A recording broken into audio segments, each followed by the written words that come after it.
بسم اللہ الرحمن الرحیم۔ آج آپ حضرات کے سامنے ایک ایسی حدیث مبارکہ ذکر کرنی ہے جس حدیث مبارکہ سے معلوم ہوتا ہے جب بندہ کسی شخص کے ساتھ یہ عمل کرتا ہے یا اس کے ساتھ یہ کام کرتا ہے تو اللہ جل شانہ اس بندے کے ہر عضو کے بدلے میں اس کو جہنم سے نجات عطا فرماتا ہے۔ اس کے آنکھ کے بدلے میں اس کی آنکھ کو نجات عطا فرماتا ہے، اس کے کان کے بدلے میں، اس کے ہاتھ کے بدلے میں، ہر عضو کے بدلے میں اس کے ہر عضو کو جہنم سے نجات عطا فرماتا ہے۔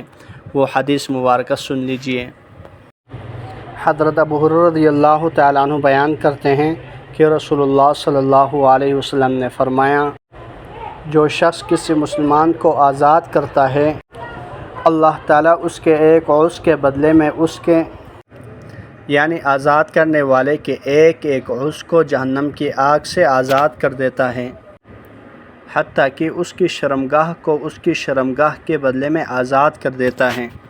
حضرت ابو ذر رضی اللہ تعالیٰ عنہ بیان کرتے ہیں کہ میں نے نبی اکرم صلی اللہ علیہ وسلم سے دریافت کیا، کون سا عمل افضل ہے؟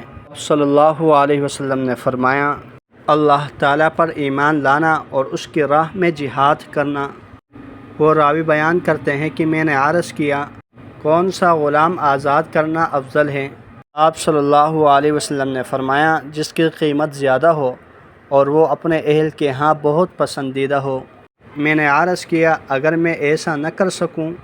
آپ صلی اللہ علیہ وسلم نے فرمایا، کسی بھی کام کرنے والے کی مدد کر، یا جو شخص کوئی چیز بنانا نہیں جانتا تو اس کے لیے وہ چیز بنا دے۔